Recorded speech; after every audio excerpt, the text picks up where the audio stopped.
Simple comme français vous présente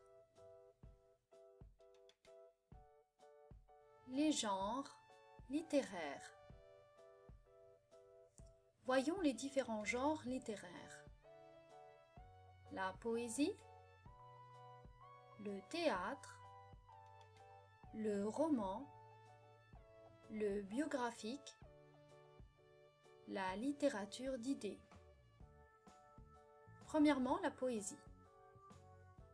Le poème didactique. Il a pour fonction de nous enseigner quelque chose. Le poème lyrique, à l'origine, il était chanté, il évoque les émotions et les sentiments. Le poème épique, il évoque la grandeur d'un héros ou d'un fait en les rendant extraordinaires. L'hyperbole est très souvent utilisée. Le poème satirique, il critique la société ou les vices des hommes.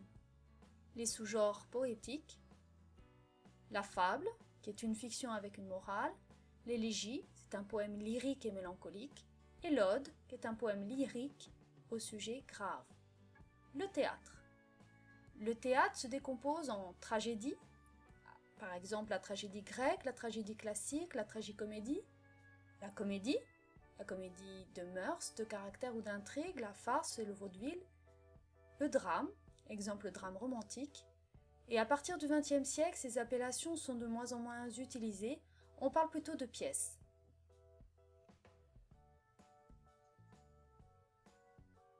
Le roman. Il s'agit d'une œuvre narrative en prose. Il existe plusieurs sortes de romans.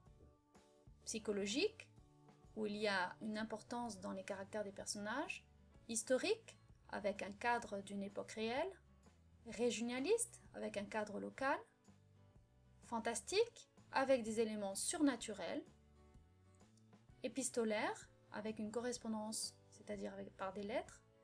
Il y a des romans policiers, d'aventure, de science-fiction, etc. Mais il y a aussi la nouvelle et le conte, car ce sont des formes narratives brèves. Le biographique. Ce sont des œuvres qui rendent compte du cours d'une vie. Par exemple, la biographie, l'auteur raconte la vie d'une tierce personne. L'autobiographie, l'auteur raconte sa propre vie.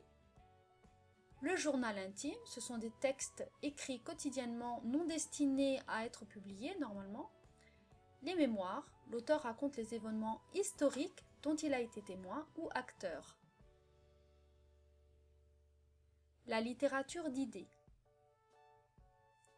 L'auteur expose et défend sa thèse avec des moyens argumentatifs. Par exemple, l'essai. C'est une œuvre en prose non fictionnelle, l'auteur réfléchit et donne son avis sur des problèmes donnés. Le manifeste, c'est une déclaration dans laquelle l'auteur présente ses objectifs ou ses conceptions. La préface, l'auteur explique ses choix esthétiques concernant son œuvre. Le pamphlet, c'est une œuvre brève et violente à l'égard d'un système. L'argumentation y est souvent caricaturale. Vous voulez étoffer ce cours ?